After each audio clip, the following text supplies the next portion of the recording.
Yammyn, gets him out of the way, but 2 kills, 3 kills. Incon fall first, but now Wubbins, he's gonna get chased down by Cope. Cope gets the triple kill right away, and it's the moment of the rookie. A little bit too impatient, but still so low. He's gonna get knocked on Mirage, finding a double kill against Venenu, and now it's Incon left in a 1v4. Could be in trouble. He has no idea. Barracuda's looped around behind him. There's no minions Bear's really waiting on it. Stellar Burst. That could just be enough. One more basic. And there it is. Zapman, there's basic time connects. Zap gets his first kill, and he's on Barracuda. Zapman gets a double kill. He's in a lot of trouble right now. Gotta pop his Sanctuary, but the snipe! It's lined up. Best finds 2 at the start of the fight. Now behind. Oh my god! The Best is the man right now. Cope with stealth, looking to poke out. Wubbins in trouble. He's only ticking away in health. Now on top of that, Cope is on the front side, beating up Walrus. Stealth is doing so much damage. He got the double kill, finishes off Walrus. Wow, he's on the retreat.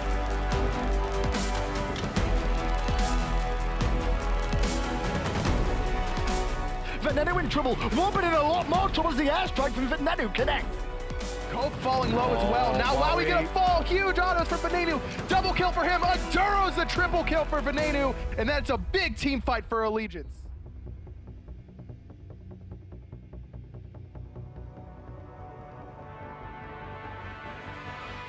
And it's gonna save Enduro's life. That damage reduction gets it. Oh, it's him again! How does he predict those? Gonna hit it. Because That man's like, no, I'm just gonna kill you. And he actually is killing him. He has his ult, doesn't even need it. if you're not gonna fight me, I'ma fight you. Zapman making it rain. Off here, the teleport's coming in from the Soul Laner as well, and the Gold Fury is secured by Noble, but they've lost Wowie, they lost Mirage as well.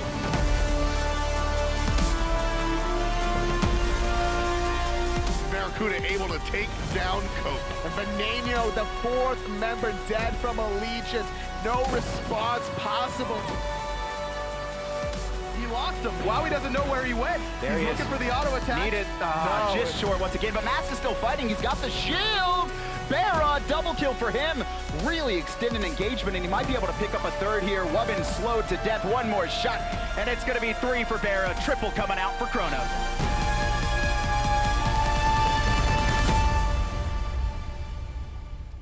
Good afternoon and good evening, ladies and gentlemen. Welcome to another edition of the SPL. We're here in our second half of the fall split, live in Atlanta, Georgia. What you just watched was Group B.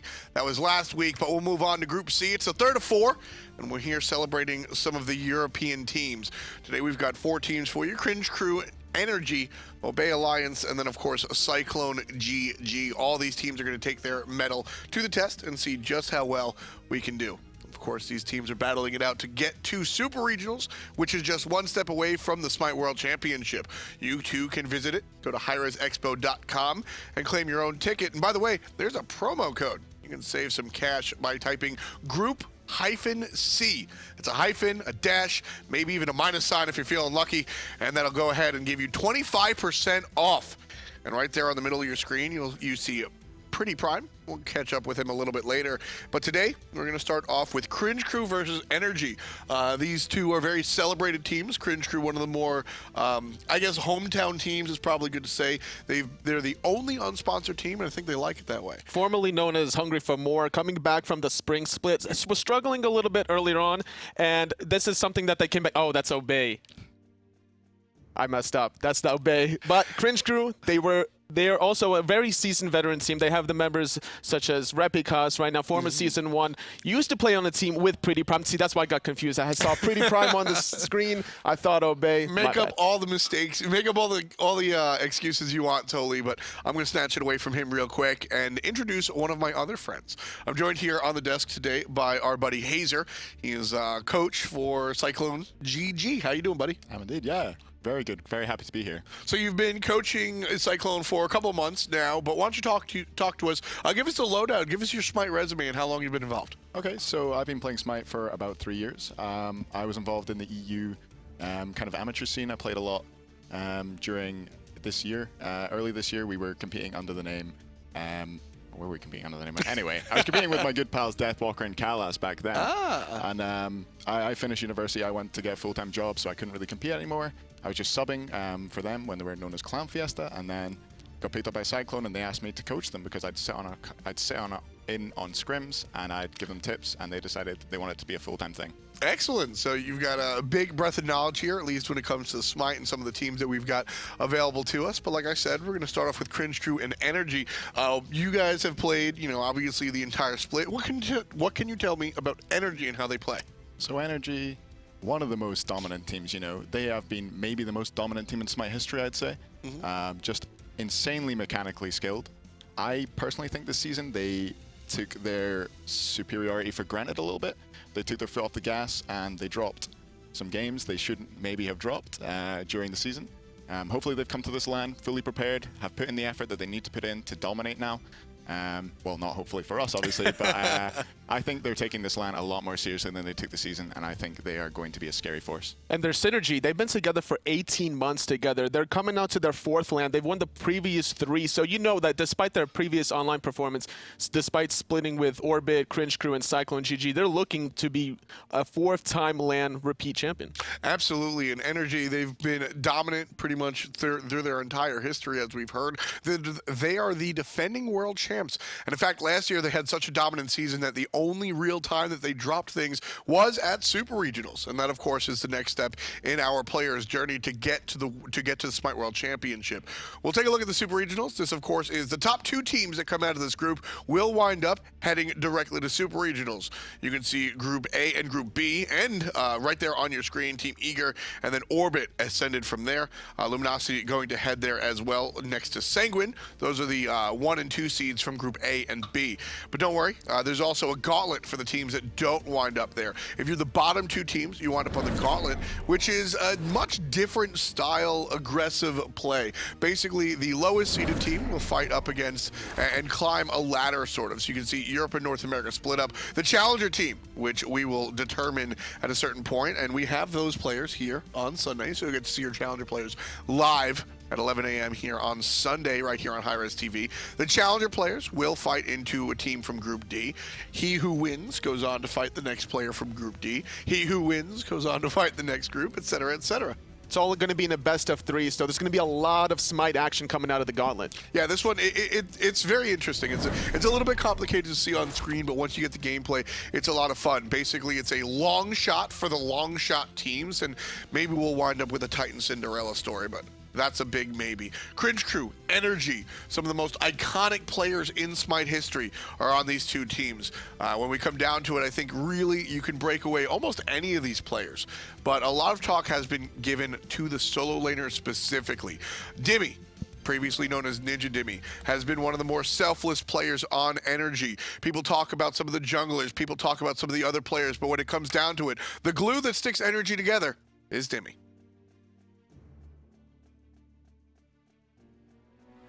Dimi's probably the best solo laner in Europe. People say he's not been performing on top level lately, but I think he has, and I think he's going to remain at the highest level.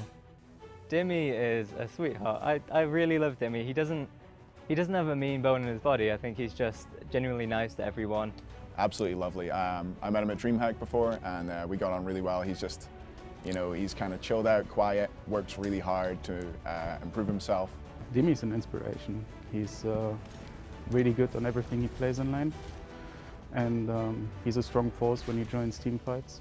He prefers to be a team fight kind of carry and have more of an impact in team fights rather than just try to bully his opponent out of lane and try to get an early advantage. He doesn't really look for that pressure. The thing about Dimi though, he doesn't have the same competitive drive and the thirst to win as everyone else does. And maybe that's a really good aspect in how it completes energy as a team, because he's very, calm and kind of neutral about it all. And I think that's a very important part of the dynamic that people miss. He isn't out there, creating too much hype, but he's one of the driving forces between that team being so consistent. One of the things that they mentioned there is that Dimi's relatively quiet, a little bit more controlled than some of the other players. We've seen this energy, guys. A lot of energy on the side of the team. It's going to be a lot of energy coming on the flip side from Cringe Crew as well, coming into this member from the mid lane, now going into the solo lane. Zyrhoes, he's been having a little bit of issues in terms against Dimi. He's been saying how he's the hardest opponent that he's ever had to face in his new role. Hazer, you mentioned you want to say something about Dimi? Sure. Dimi is just consistency. In that solo lane, he is that consistent player. Zyrhoes you know, moving over, he was the dominant mid laner. I think coming over to solo, it's maybe the most difficult lane to transition to because of having to learn all these matchups. It'll be interesting to see if all the work he's put into the solo lane will pay off against Dimi. I'm really excited because when you talk about these players, you can mention as much as you want about their individual gameplay, but when it comes down to it, it's the personalities that really strike me. A couple of people there said, you know, Dimi's a little bit more reserved, a little bit more quiet. Ataraxia said he doesn't think he has the competitive drive. I'm not sure if that's true. He just presents it in a different way. But Zyrhoes, one of the most aggressive dudes here. I mean, this guy is just sort of born and bred, ready to fight. He's been very vocal about every time that he's been in scrims. He's always trying to make the calls coming out of the mid lane. And formerly in Fnatic, he was doing pretty well with his jungler synergy with Jiffy back then, but it was kind of struggling in the 3v3 with big man. So now he's been into a more comfortable role in the solo lane where he can make the plays that he really wants to. Yeah, when it comes down to it, Zyrhoes has always been a fighter and a little bit of a revolutionary, I'll say. Playing things that don't always work, but sort of show his creative side. Vulcan jungle, some things like that, like I said, aren't always on the positive side of things, but it shows that he's always really thinking. And when it comes down to the solo matchups, I think that's very important. Yeah, I think there's a possibility Zyrhoes could bring out something quite spicy here, you know, something that we haven't seen before at LAN. I've heard a few whisperings, but I obviously can't say anything here. But I really hope we see him bring something a little bit shocking to that solo lane and really show people that he is still that mechanical monster he used to be. He can still dominate lanes even if he has transitioned into a new role. I mean, right before we saw Zyrhoes transition into the solo lane, people were talking about him being one of the top 3 mid laners in the entire world, and he said, no, you know what? It's time for me to switch over to the solo lane. Totally, what kind of makes a player make that transition? We've seen it with Snoopy, a top-tier ADC, move over to the mid lane despite all of his successes in that position. Why did Zyrhoes do that, and why do players in general do that? Zyrhoes has been a very consistent player since the beginning of Smite, always queuing ranked back in 2012, and going into Season 3, he's been queuing a lot with Yammyn, adapting as well in just trio queuing, and on top of this, he's been playing other roles than mid lane, so that's why it's been a little bit easier for him to transition into that newer solo lane role. So Cringe Crew versus NRG. Cringe Crew wins the coin flip, and they will have the first pick. And the bans are already underway. Cringe Crew making sure to keep adapting down. Kwang and Najah, these are both characters that do heavy lifting out of the jungle, something adapting is very well known for. Meanwhile, NRG looking towards EmilZy a little bit, at least with their first pick, or ban rather, with Terra.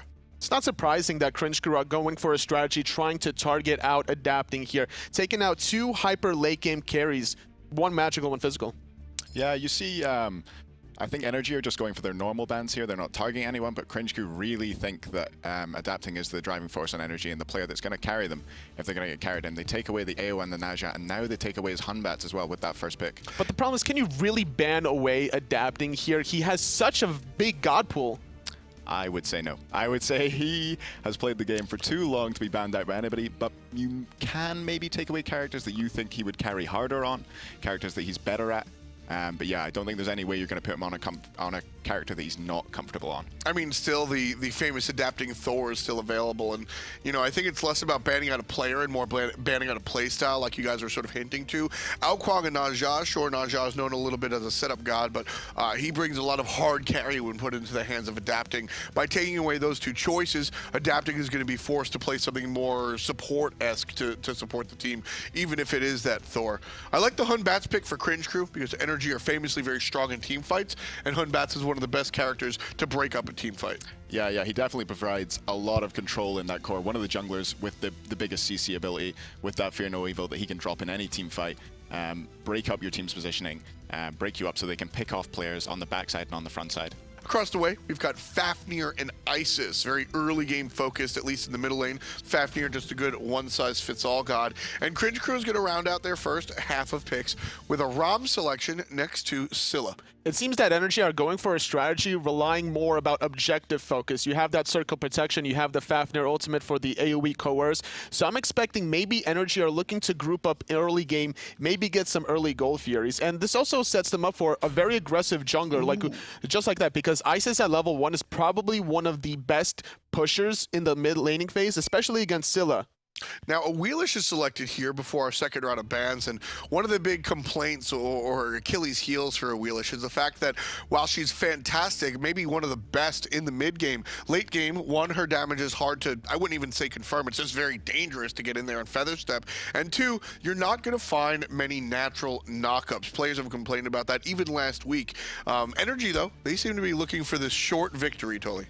It seems that they're doing a strategy where they're trying to deny the Hunbat Scylla getaway. They don't have any setup for the Awilix ultimate, but they don't really care about that. They just want to be able to really control the early laning phase, maybe force out somebody despite not finding a kill. They're going to look for some early invades. And with that in mind, NRG, like you said, the last time NRG and Cringe Crew met up, the first time these guys go at it, game 2 might be a little bit different, but NRG has a history of beating Cringe Crew and other teams very quickly in game 1, an average of 20 minutes or so. Which is pretty much exactly where you want your Awilix to be. So late game concerns don't really have to come up. Athena and Ares again banned out by NRG. So that's 3 separate selections that EmilZy is not going to have available to him, while Cringe Crew focus on Jingwei and then take out Osiris. Yeah, I think the key thing you see so far in this draft is that... Oh, no way. Oh, there's no way. He must be trolling. There's no way. I mean, it's emilitoo. He's King Troll, right? You never know. But that core that NRG have picked up has so much more pressure already. If you're looking at the Humbats and the Scylla, how are they going to contest pressure against an Isis and an Awilix? So you're looking at Cringe Crew are going to be looking to farming already to get to that late game. And you see the Erlang Shen come in, another dominant early game god for NRG. Yeah, NRG right now, like I said, they're shooting to win this game in 20 minutes, absolutely. I don't really like the 2v2 that Cringe Crew has right now, but depending on what Guardian they pick up for the 3-on-3, that's going to be very important to see whether or not that where Kero is going to go off with his Scylla play. Kero has been a strong mid laner. Kero has been one of the more, I would say, role player mid laners. Some of the mid laners we see in the SPL will either be support style or heavy carry style. Kero is one of these guys that will land on either side of the fence depending on what the team needs, which is very important. I think a lot of Cringe Crew kind of has that adaptation play style, which is why you'll see them more often than not. They have a higher percentage of wins in game number 2 than actually game number 1. Khepri is going to be the god of choice for EmilZy. Interesting there. I think they would have looked for a more early game, more pressure-oriented support there, but the Ares and the Athena both banned away, which I think maybe would have been what Cringe Crew have gone to there to get a bit more control in that 3v3. Absolutely. I mean, those are definitely 2 of the go-to selections for our buddy EmilZy. Cringe Crew have finished up their draft. Hunbat's the team fight jungler. Rama will be next to Khepri. Amy, or Amaterasu, will find her way into the solo lane. That's a little bit of a mid-game matchup. And Scylla in the mid lane crossed away. NRG going to select Anhur again. Mid-game god. A lot of just mid-game dominance coming out of NRG here. Yeah, it's going to be, I think the story of this game is going to be whether Cringe Crew can survive the onslaught that NRG are going to bring onto them. If they can get to the late game, that comp that they've drafted is dominant. Anatoly, what's your take on these drafts? I have to agree. I like Cringe Crew's strategy in the late game. Rama, Scylla, Amaterasu, really good team fight presence. It's going to allow Repikas to be aggressive, having EmilZy on this Khepri. But NRG, if they can get some early to mid game gold furies, then they can really take advantage with those small power spikes and start looking for the invades. Absolutely. Cringe Crew, they've got a dominant late game force, but will they get there? It's up to Hindu and Adonis to tell us if that happens. Thanks so much, Tom, and the analysts as well. Obviously, as you can see there with what they're saying, it is late versus early. Yeah. We spoke to Defiance actually earlier on today, and he was saying they sat there for about 3 hours last night going over just picks and bans, and they've drafted late game, and they're against an early game. See, what I'm assuming happened is that, I don't know if they were ready for this Awilix pick, because we haven't really seen it too often come out from adapting. Occasionally, he'll bring it out in the online stages. He didn't at all in the fall split, and it's a very rare pick for him at LAN. I love the Awilix pick in the first half coming out of NRG, along with the Erlang Shen as well. The whole idea of this composition is to be rotating Dimi often and early, utilizing that root cripple coming out of pin to bait the purification from the Scylla, from the Hunbats. So when Cringe Crew do want to go aggressive, when they do want to fight, those are going to be down, and Awilix is going to be ready to pull them out of their jumps. We'll talk a little bit more about Dimi here, as we can see early on the left-hand side, a little bit of aggression, where Fafnir gets caught out of position there, but Erlang Shen in the solo lane by Dimi, of all people. Not often. We expect to see him on a mid to late game god. That's what he generally goes to. That's been the style that he's done with NRG for such a long period of time. And that's a big talking point. I mean, you were mentioning it, earlier today, where Dimi likes playing those mid and late gods, and you said it yourself, where remember, this isn't the team's decision to put him on this. He puts himself on losing matchups in a lot of times. I always thought it was the team's decision. Same here. But talking to the team themselves this weekend, they're like, no, Dimi prefers to be on a later game god, mid to late game, because if you get behind early as an early game god, you're useless. You're not going to transition very well later. He'd rather be somewhere mid to late game. If he has a bad early game, great, I'm still useful. If he has a good early game, I'm getting to mid-late game even quicker. And I think with the first 3 drafts we saw from both teams, it really makes sense for this Erlang Shen. He can't really go a late game god because the later this game goes, the better Cringe Crew composition gets. So even if he is on a tier or an Amaterasu, it's not going to be enough for his team as a whole to play with that.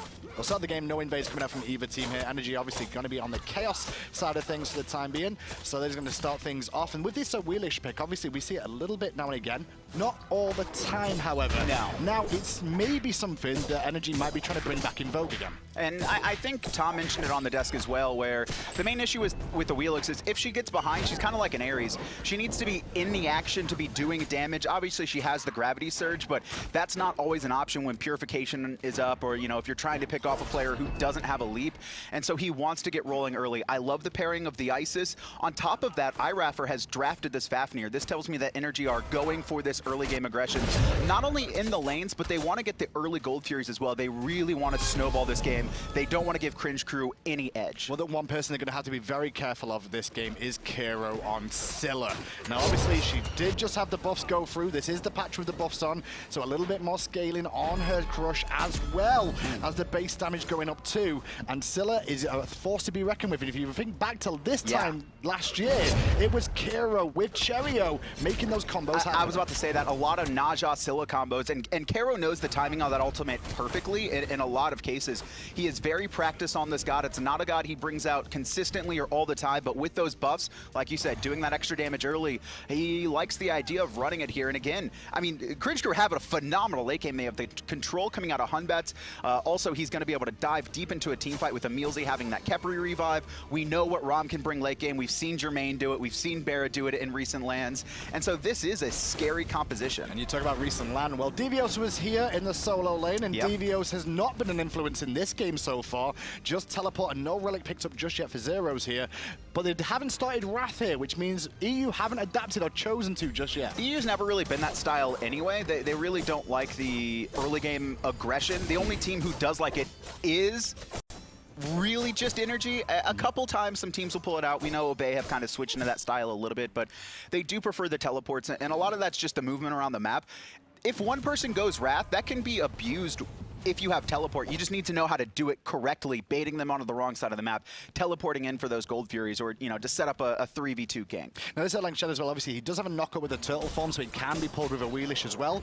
As the laning phase, Amaterasu, I was speaking to Nika this week, and he was saying that this is one of the worst matchups for Amaterasu in terms of just how much free poke the Erlang Shen can get off. He's actually Amaterasu is good against other Amaterasu matchups. does have to sit in the wave. You see, she likes to melee basically the melee minions and then throw that shield out to clear the wave. But Dimi, because he's so close and because he has that AoE auto, you just take so much poke as Amaterasu, and it's really hard to fight into. I almost feel that this was a composition from NRG drafted specifically for Zyrhoes, knowing that he plays a lot of Amaterasu in tier, picking the Erlang Shen early just to be dominant in this lane and punish him for taking something a little bit later. And the Erlang Shen does have good matchups against tier as well. That pin able to stop his fearless combo. So I do think this is really the team looking to abuse him, and already NRG setting up for this speed buff invade. And here we go, adapting around here. Repikas on the defensive right now. He's going to have Kero and the support of EmilZy coming around with the Khepri, who is level 5 for the revive, but now Dimi's rotating as well. They might just try and ult this buff to defend it against NRG. I'd almost want to see Kero just throw out that I'm a monster, secure the speed buff. Now that will leave Zyrhoes is caught out and forced to ult there. He walks around the corner straight into Dimi, and now that should just give up the buff for free, I feel. Dimi is going to be able to take this for free. Now it's something that I think Cringe Crew just need to concede at this point. I'm a monster might be a little bit wasted. They are lined up there, but speed buff's already taken away. This is NRG comps already running in full force with about a 1k gold lead. And straight over to the right, and Harpies are available as well for them to take. Left one still standing here. Cringe Crew will reach the mid lane a little bit earlier here, so they should be able to swing around for the left ones to at least even that up. But look where Adaptin is. He's now at the blue buff. And Zyrhoes has no idea this is going on. Dimi's not going to rotate over to this blue buff until he knows it's basically secure. secured. And now that it's one hit, Featherstep's going to come through. And that's going to be a stolen speed, but it's going to be really hard for Cringe Crew to fight into. Zyrhoes already behind a level. This is just going to start to get a little bit out of control for him if NRG just keep up these invades. They don't even need to fight. Yeah, Adeptin seems to be very focused on this right-hand side jungle, though. Even look for the back harpies there. Now going to find the fire elementals spawning as well. So a lot of focus to this right-hand side and stripping away the jungle of Cringe Crew, first of all. So I don't know if this was intentional. Adapting's just going to farm. I almost thought he was about to set up a gank, but we see the red buff from Cringe Crew just being taken, and they had an opportunity to take it about 10 to 15 seconds earlier. They might actually be trying to stagger that buff. There's no wards on it right now for NRG, which means they're not really going to have the timer if they assume it got picked up when it was supposed to be. Well, with this composition from Cringe Crew here, it's all about the initiation, I guess, coming out from Repikas more than anything else. It's gonna be the Blink Hunbats. We saw that happen with ALG as well, where they drafted these compositions that are great in team fights, but they really lacked in the hard engage. Sure, you can have Amaterasu ult, sure you can have EmilZy pull, but that's very close range for him. That's also a big ultimate that you'd rather save coming out from Zyrhoes for, you know, finding a mage in the back line, not really initiating a fight. And so Cringe Crew aren't really gonna have an opportunity to do anything except respond and react to energy until Hunbats hits level 12 and gets that blink. Interesting choice between the two hunters here. They're both going for the Iqval sort of rush here. However, you do see emilitoo started with the full warrior tabby, whereas Shaggyshenk went for the Iqval for the difference in power spikes. Obviously 40 straight power for the boots being finished. You do like that on Anhur. He has a lot of abilities that just hit incredibly hard instead of Ram, who's really looking to enhance his basic attacks with this kit, where he's going to be looking to trade in basics. Anhur just wants to impale you and then ult you, and then you die in a lot of scenarios early game. Well, emilZy is going to be very careful in this game, as per usual. He was focused a lot previously by NRG in previous games, where they try and pick him off with the jungle. The infamous ward bait. Well, talk about rotations. Adapting now over to the left, and he's not actually going to be able to find the knocker, but he will get a good bit of poke off, and Shaggyshenk does it. Fury coming out. He's one hit dead from death here, and nobody's going to get around in time. I actually love what Shaggy did there, canceling his ult immediately. You know NRG were just going to wait to line up the last hit when he comes down, but unfortunately you're playing against NRG. I almost want to think that emilitoo had expected that. He had the basic attack lined up the whole time the second he sees Ram drop, and that was unfortunate for Shaggyshenk there. He just kind of got caught out. He was barely pushed up. He took too much damage. Nice placement as well. You know, he doesn't get knocked up by the Awilix bowling ball, but that's the thing about Awilix, just so much early game damage. And here we go again. Speed buff invading. Zyrhoes at half health by a full combo coming out there from Dimi, who did use the ultimate there to pressure even more. Kero forced out as well. Spirit Ball will connect. Forced to Purify and the revive coming out there from emilZy, and all 5 members collapse on the speed buff, and NRG take it away. Huge play for NRG. Not only do they steal the speed buff, they might get Zyrhoes as well on the right-hand side. He's pinned in place, forced to ult, and he does manage to get away, but it's just this constant pressure coming out of the world champs. If he stays here, though, they may look to invade him again, but instead, dive him again, I should say, but instead they'll go for the blue buff. Repikas is here, has Fear No Evil available, may just look to use that to secure it, but for now, overhand smash backs away, and NRG still hanging around. I'm surprised they actually stopped that blue buff. I guess they weren't aware of where the rest of Cringe Crew were. That would have been completely free. Zyrhoes had back to base. I guess they want to play it safe, though. Dimi and Adapting on very low mana. This is a team that knows they could probably steal this buff away, but a little bit too much of a risk without the mana. Let's just play it safe. We already have a huge lead, and I'm expecting a Gold Fury to be started up within the next 2 to 3 minutes from them, abusing Isis and Fafnir's combo. Well, hopefully Adapting gets those webs, those cobwebs shook off there, because we saw that gank in the duo lane onto Shaggyshenk, and he pounced in. It's not something we see miss. Not often you see a member of NRG miss an ability that was pretty easy to connect. At this point, though, it doesn't even matter. It's okay if it's the first game and he has a couple nerves, just with how dominant they've been across the map. You know, not only Zyrhoes being pressured under his tower the whole time, Kero's taken a lot of pressure as well, been forced to beads, been forced to miss a lot of farm because of that. And then that kill on Shaggyshenk. He was the only one who was really left untouched, and now it's NRG's dominance in all 3 lanes. Are we seeing Witchblade boys come out from both the solo laners here? It looks like that's definitely the way Dimi's going, but do you reckon we're going to see Zyrhoes join him?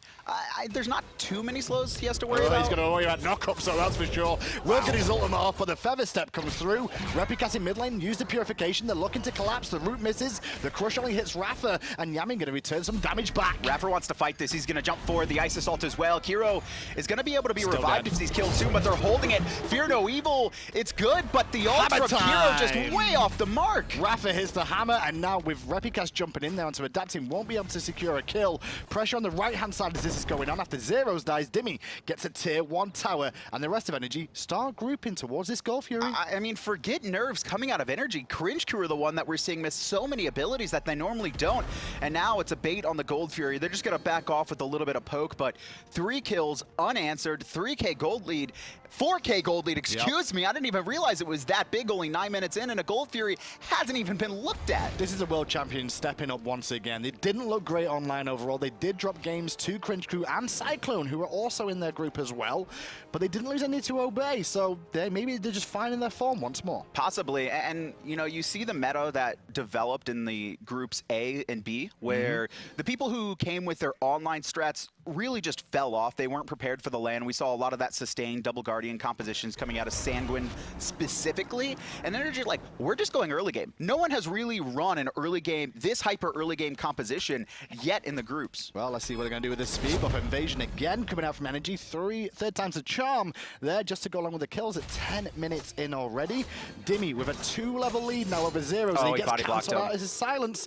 Luckily enough, though, he has got mobility on Amaterasu just to continue backing up. He's also level 11 now, so he's going to be able to switch stances often, heal back up. It's not too big of an issue for him, but the problem comes from when those speed buffs and blue buffs are going to be invaded on the next spawn as well. Mid lane, there's going to be an ammo monster being popped any second, but it won't connect. Spirit Ball turn around onto Kero, forced to purify away. Raffer going to use the dragon, and Repikas is out of mana here. Will get ulted by EmilZy, but no one's going to kill you. You're going to tower range. That's going to end. Oh, not enough. Today, Brutal. Sunshine, and Raffer gets the kill. Adapting, couldn't even get the jab off. Absolutely brutal, and again, just the synergy from Cringe Crew, not there. Kero had an ultimate lined up on Isis, but he didn't play off the Hunbat stun or the ultimate. He didn't play off Khepri, waiting to root, waiting to pluck, and he just missed it. That's the 3rd whiff in a row we've seen from the Scylla. That cannot happen. You're up against NRG, who never miss an ability. They stopped DPS there, NRG, because they saw Shaggy in the sky. Shaggy will not be able to stop this going down, and Kero will not either as he falls to Adapting for free. Teleport is coming in from Dimi as well. It looks like they want to siege up this left-hand side tower. EmilZy,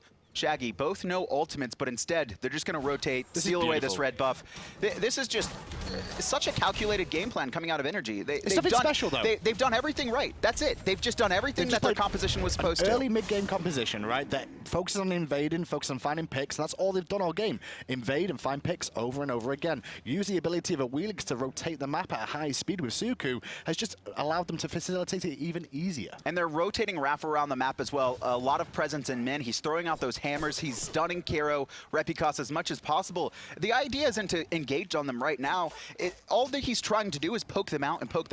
And then when the fight does happen, if they're 70% or 60%, how are they going to fight against an Awilix who's level 14, who's got Hydras and boots completed, also just 4 levels ahead right now over Repikas at 12 minutes. Now the other thing I am noticing here as well, just look at the builds coming out from NRG. I did see what emilitoo was building earlier, but he's completed it now. He has gone for a Witchblade on this Anhur early on. So they've already got 2 Witchblades online here. It's not the tank composition, but every god becomes a tank if you're all going to put some defense on them. And this build can kind of work. Sure, he's losing damage for mid and late game, but as an Anhur, especially when you're already 4 levels ahead of Kero, you're 3 levels ahead of Repikas, you're just so farmed up, you don't really need that damage. Your abilities are just doing enough as is. Now he's just going to be safer, and this is going to allow emilitoo to do what he loves, which is pushing up onto people's towers. Well, no root found there from emilZy, so emilitoo will return a little bit of poke damage back for free there overall. The first level 12s, obviously, I say level 12s, but there's only 2. Meanwhile, Bye-bye, mid lane, got pulled back in as well! That just can't do anything.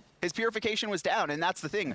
Dimi, with his lead as well, has been rotating over. We've seen him just spam those pins on cooldown, just trying to bait out a purification. There's so much CC in this core, not even including Dimi, that it's so easy for them to force Cringe Crew to use their relics, and then when they're down, Adapting's got that timer in his head. He knew, I bet you he knew it was only 20 seconds left. Well, at the moment, Cringe Crew are down, and they're not out, but it feels like they almost are of how fast this game has gone already. We're up to about an 8K gold lead at 13 minutes in. It feels, as well as the experience is monumental. You've got defensive options still being built by NRG. You're ahead. You could go for damage, but picking up the defense means you're going to survive even more. I think the most brutal part of this insane lead coming out of NRG is the fact that they haven't taken any towers and only 1 Gold Fury. Gold Fury early on is not worth that much. I mean, it's probably 1,500 gold between that tower and between that Gold Fury. That's a part of the lead. Everything else has just been out farming everywhere. Like, Repikas hasn't had a speed buff since he spawned. And Warlock Sash here being built by Yammyn, already online, stacking up at 25 stacks now after that wave in the mid lane. Still, NRG grouped up, looking to pin them back. The tower already at half health, and now Shaggyshenk forced to rotate because over here is emilitoo, who has helped to poke down and take the tier 1 tower. And I love what Adapting's doing too, just looping around the corner. What this means is that Cringe Crew know it's there, and so they're forced to deal with the Awilix on their side. They can't protect their mid lane tower at all, and it's just been a snowball fest. Look at the damage. I mean, outside of Dimi and outside of Adapting, everyone's 2K and below with a lead this massive.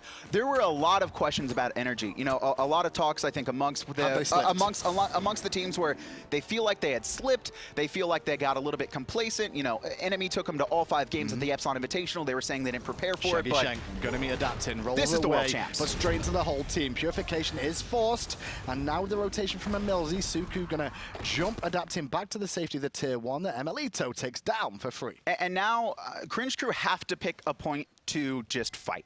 When you're this far behind, you can't just keep allowing NRG to snowball and snowball and snowball. And it's a really hard decision to make as well, because you know, if you do lose a fight, you've lost 6 members, but it hasn't been a big team fight. So is it if you do lose a fight... Is it a tier 2 towers? Is it a Gold Fury? Where do you look to aim to have this fight? I mean, you either have to fight at your buff or fight at this next Gold Fury, because this game is going to... It's already snowballed out of control. Yes. If you lose that fight, it's probably game over, but it's more likely to be game over if you wait another 10 minutes and now you're, 15,000 behind. Well, you were talking earlier about whether NRG had fallen off or not, and I got a chance to interview Adapting for a little while yesterday.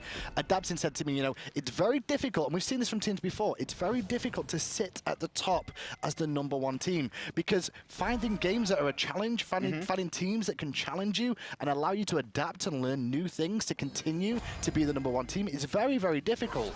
So them actually trying to keep up with this of being #1. We saw it before with COG, the COG boys, the COG Red boys, they had the issue eventually as well. There's been a lot of #1 teams in the history of Smite. Dignitas. Clear #1s as well, just to point that out. Yeah, clear. 2012-13, Team Dignitas, TSM of EU started to take over at the end of 2014. Then we had that COG Red domination phase for about 5 to 6 months. Then it was COG Prime after winning the first Smite World Championship. And now it's NRG. They have held that title the longest, I would say, outside of the NA Team Dignitas, but to be fair, the scene was a lot less competitive than it is now. But the cracks do look like they were there in the online placement stage. They look like they were starting to falter a little bit. This first game against Cringe Crew, completely different Who's going to beat them? At this point, we'll find out. Fear Weevil goes off. Here's the engagement we're looking for, but Repikas forced out and pulled back in. Forced to purify as well, and the Impale was huge. Desert Fury to secure from emilitoo, and another kill the way of the world champions. And Kero was not in line to ultimate there. That was the stand. I think Cringe Crew were like, we need to make a stand, but the issue is that's their only engage tool. The Blink Fear No Evil. Repikas tickled 3 opponents. Like, he was just tickling them. Their HP 5 healed up the damage he was able to put out in that scenario, and no one else was just in range to even follow up. Now Zyrhoes the furthest forward, tries to go into the whole team, is revived by emilZy though, but now NRG march on a little bit further, Adapting, trying to swing around the back, and after forcing all their escapes from Cringe Crew, they recommit to the Gold Fury. It's a 10k gold lead, and you can see emilZy's just giving it up. All of Cringe Crew back to base at 7-0 in kills. The gold lead is now exceeding 10,000. We are 17 minutes in. I am not one of these people that would generally sit there and like, they've always got a hope. Everyone has always got a chance. I'm with you, but this one is different. This is a statement game. This is a statement game from NRG. We are the world champions. We've heard what people have been saying about us, and we are still the best in the world. The only thing that showed me this game, the only thing that NRG have actually shown this game to me is Witchblade on an Anhur. That's the only thing that looks unusual for me. I don't know if this is standard. I kind of like it because emilitoo is so far ahead in experience, and so this is going to allow him to be pushed up. And if he does get ganked, right? He's going to stay, of course. There's nothing else in here that I'm screaming to me like, this isn't the usual energy. This is a pocket strat they're pulling out. Only thing I see is Witchblade. I think this is just the state of the game. I don't know if emilitoo's going to go this normally. It just allows him to play this play style that's very aggressive. And if he does get ganked, you talked about it, right? Just that extra movement speed from Adapting when he's on Suku in the jungle. He's going to be able to get to the fight. And if emilitoo can stay alive with that extra protections, just for 5 seconds, it's enough. You talked about the Fear No Evil. The dot damage coming out from that is physical. Gonna be reduced. And after all, it's reduced by that Witchblade as well. Double aura. Remember, emilitoo's on the backside, and on the front side is going to be the Erlang Shen. So that aura is spreading the whole team. Look at this. NRG trying to bait. They were actually forced out Zyrhoes. They're trying to chase them, but they haven't made a decision on what they want to do. You could see them just trying to get Cringe Crew to come into the jungle, following them. They really want to force this fight right now. Adapted has decided that every buff in the jungle is his. He is not going to allow anybody to get the Fafnir Weevil over the wall from Repikas, though. Looking to engage. Bit of damage on Yammyn, who's going to Sanctuary. The Impale was better from emilitoo as the ult comes out from emilZy to help out Repi, but Repi is not going to escape. The Desert Fury and the timing until the timer was over. Again, under 10 to 15 health by the time he was fine. Like, just as the Khepri ult ended, the timing from this team is so good. Not only going back to Shaggyshenk, when we saw that gank on him, they knew he was going to come down, and emilitoo was waiting right there again. emilitoo timing out that Khepri ult. Desert Fury, the last tick connects just as the ultimate ends. He secures the kill as well. Repi's probably dead without that ult either way, but it's just, they're just showing how dominant they are. I don't know what Obey has come with into this land, but they are lucky that they did not play first, because now they're looking at what NRG is bringing into Group C. I mean, Obey are the likely second team to come out of this group. A lot of people have spoken about it. However, when you look at them on paper, they haven't beaten NRG when the other two teams have. Cringe Crew have managed to beat NRG. Somehow. Right now, it doesn't look like that's going to be the case this game. They're going to have a game 2 to go and think about. They're probably already thinking about the game 2, to be honest, because this is, you never want to give up hope, but you said it best. This is not a game to have hope. This is a game 1 that you just need to brush off and adjust your strategy, adjust your picks and bans. I mean, the only hope you're hoping for is Cringe Crew here is that you see NRG dive, make a mistake at the Fire Giant, which they didn't because they've now got it, but maybe dive a Phoenix a little bit too deep, have a perfect Fafnir Weevil, and lucky Kero there with the Iron Monster gets a triple or something like that. Everything has to be perfect, but I mean, look at what they're building into now. You talked about the Witchblade coming out of emilitoo. He's going to be that much harder to kill. iRaffer is very tanky, obviously, just as a support. We see Warlock Sash picked up for Yammyn. He also has his ult that he's going to be able to drop. And then a Mantle of Discord coming out of Adapting. You have to bet, you basically have to hope that NRG unplug their keyboards at this point. Well, back in Season 1 in the old days, what you used to see is when you got a lead, you used to buy some defensive items because it was more valuable to you to stay alive and be able to continue the pressure. We moved away from that into the end of Season 1 and start of Season 2 and not really looked back so much. But all this talk of the tanky meta with 2 or 3 tanks and the raw sustain coming out, now we're seeing this sort of transition from the world champions here, where they're like, all right, we're going to build a little bit more defense on everyone. The only characters and players who don't really build defense are hunters traditionally.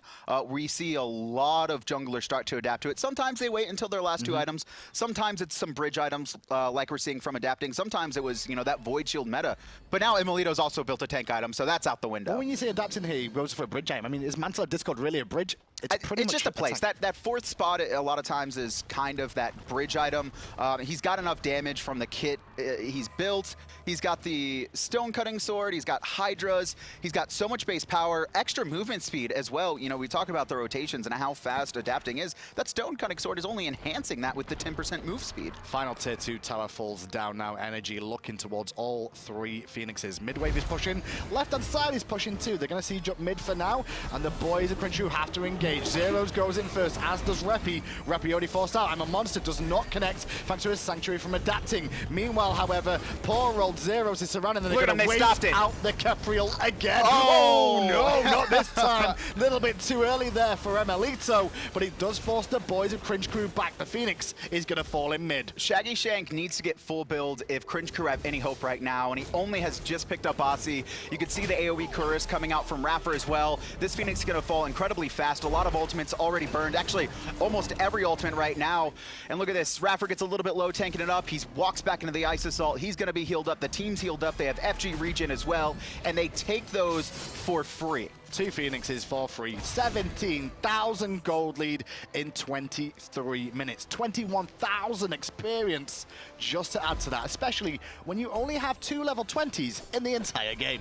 And iRaffer's level 18. He's close. When's the last time you saw a support at level 18, 23 minutes in? Normally it's like 20, 35, 40, maybe a support is level 20. And this isn't this isn't farming superiorly. What this is the towers give experience. The Golf Fury gives experience. All these things do add up. Him being around in the area has allowed him to get to that level, which is unusual, like you said, for a support. And now he's picked up Emperor's armor as well. He was already tanky enough as he is. Now that Phoenix on the right-hand side is going to be doing not reduced damage, but it's the attack speed is going to be slower.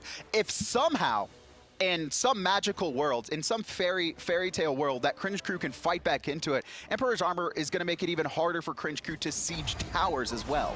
I did say I expected NRG to go undefeated this weekend, but I wouldn't have been surprised. I didn't think it was going to be this dominant of the first game though as well. And talking to the NRG guys as well in the interviews yesterday, they were like, Adapted himself said to me, he doesn't expect to go undefeated in this group. They expect to drop games. The way they perform this one, I don't see that. All the other teams, Cyclone and Obey, are watching this game closely. They are already reformatting whatever strategies they've brought. I mean, if they're not, then they should be at this point. I don't think Cringe Crew played it the best. I think. But do you play to beat NRG or do you play to beat the other teams? That's probably what they're thinking right now. I think some teams might have already given up after watching this game. You don't want to see that, but it's definitely rough for Cringe Crew right now. And the final Phoenix being sieged up as well. iRaffer's just going to jump in. Quite happy to tank this up. emilZy's going to get some free dot damage off and give some protections. Repi goes in the back but gets pulled out again by Adapting. The ultimate force onto from emilZy as Adapting then picks up Zyrhoes as the Khepri ult is down. NRG have played this so calculating that none of that's one of the things that you can see from NRG happen sometimes is one player starts feeling themselves a little bit too much, dives when they shouldn't, maybe they get picked up. They still end up closing out the games, but this has just been safety from all of them. They've played this perfectly. Titan on 1,000 health. The ultimate from Kero, not going to be able to stop the reigning world champions NRG as they come out with an incredibly dominant, a statement game one. Just to be clear as well, Cringe Crew did not pick up a single kill in that game, and there was only 9 kills on the side of NRG to take that game in under 30 minutes. I don't know what the player damage was either, but I mean, it can have been high. We saw a 10,000 gold lead with no one doing more than 2k damage outside of Dimi, who's in that solo lane, obviously just throwing out the poke constantly. So the change-up really there was Erlang Shen in the solo lane. That's the only thing that I can really see in that composition that we've not seen before, the Erlang Shen pickup. It's something more aggressive in the solo lane, you know, that we've seen out of Dimi. Dimi can play all gods. We've seen it before, but he doesn't play the aggressive ones. No, but it really worked, and we see what Dimi can bring as well. He just completely abused Zyrhoes. There was nothing Zyrhoes could do in that matchup once Adapting started rotating in, and that's just the comp that Cringe Crew drafted. Fantastic team fights, beautiful team fights, amazing late game, but you got to get that. It was just completely counterpicked. The whole draft was completely counterpicked, full-on early game aggression. NRG never took their foot off the gas there. They won in all lanes and Adapting again. He was a part of every single kill in that game. He was the only one, I think, who had more than, you know, a 50% percentage in the kill. I think most were sitting there at like 3-4 assists, maybe a kill, and he just really rotated around the map, really abusing that Awilix early game. Well, the analysts are ready to go over that game with you. We should throw it to Tom and the boys and see what they have to say about NRG's dominant performance in game one. What do I have to say? I'll channel exactly what NRG are about to say. Easy game, easy life. They draft a composition to win in about 20-25 minutes, and that's exactly what they do. Not a lot of teams really have that sort of confidence to draft that sort of composition. If the game goes late, they absolutely lose, but that's a big if. It was so cocky, I would say, from Cringe Crew to draft this composition, to go to the late game. They first picked Batz, the Ram, and the Scylla, expecting to get to the late game. Both middle and solo lane position just constantly got outpushed, and there wasn't a single speed buff for Repikas to take after his first one. It was invaded 4 times in a row at the very least. We saw that even continue and spiral out of there. What it came down to, though, was that Awilix pick. I mentioned some of the problems with Awilix. Once she gets into the late game, you and I were talking, Hazer, it just becomes problematic to really pull off that feather step if you get Aegis, oh well. But that's not a problem early and mid, and we just saw a straight-up dominance. Not at all. You saw Adapting force out those Scylla beats so many times and follow up on that by picking up the kill. Whenever the Khepri wasn't around to save the Scylla, she was just insta-dead. You cannot survive an Awilix attack as a Scylla without your beads, and they just pulled that strategy off perfectly. When it comes down to it, adapting on the Awilix is one of those characters that you have to have the snap reaction time, right? One of the highest skill caps in the entire game, I would say, is Awilix, definitely in that category. And especially if you're going to snatch Scylla out of those dashes, we saw that a number of times, Sentinel being abused by the Awilix. You have about half a second, maybe 0.75 seconds to find it, and knowing adapting with his mechanics, he'll find it every single time, and especially with Repikas playing the Hunbats, it was a perfectly timed draft for the Awilix pick, and it synergized very well with the Isis. We saw a very early back right Harpy invade, transitioning into constant speed buff invades. Repikas at one point was level 11, while adapting was 15. Kero was 10, while Yammyn was 14. It was just a bloodbath. And you know, that's to be expected with this team in this draft. I think coming into this one, we saw, I hope you guys have watched Group A and Group B. Like I mentioned earlier, this is the third of 4 groups, and a lot of players, we spoke to all the players, and a lot of players have been focusing on Orbit. A lot of players have been focusing on QO Fred, saying adapting has slipped. In general, NRG not all there. I think this is the statement. I think NRG's a little, well, I think they're ticked off. Yeah, I think I said at the start, I think they have something to prove here today. People have said they've fallen off this season, and that did not look like a team that have fallen off. That looked like a team that were here to dominate once again, not to lose a game at LAN is what they're looking to do, I think. Yeah. Let's see if they can pull it off. I mean, they look